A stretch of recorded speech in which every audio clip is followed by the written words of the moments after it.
7 April 2025 मुआना part 2 बघितला. लहान मुलांचा ॲनिमेटेड सिनेमा आहे आणि छान आहे. पण पहिला जो होता तो सगळं त्याच्यात पहिल्यांदाच सगळं होतं आणि ते जास्ती म्हणजे अट्रॅक्टिव्ह होतं.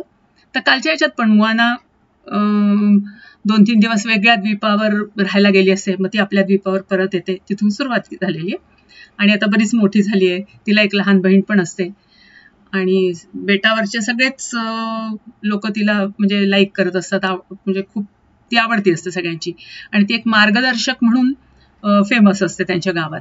आणि ती त्या दुसऱ्या बेटावर याच्याकरता गेली असते की तिला असं वाटत असतं की आपणच एक बेट नाही आहोत इथे की ज्याच्यावर वस्ती आहे, असे बरेच बेट आहेत आणि आज ना उद्या आपल्याला ते कळतील.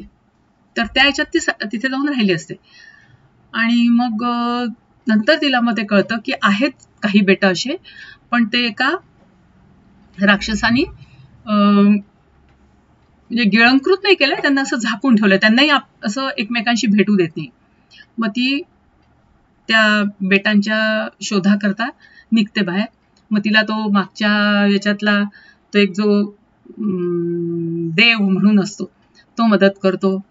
मग कशी ती म्हणजे त्या पुन्हा ट्रॅपमध्ये अडकते आणि कशी तिची सुटका होते.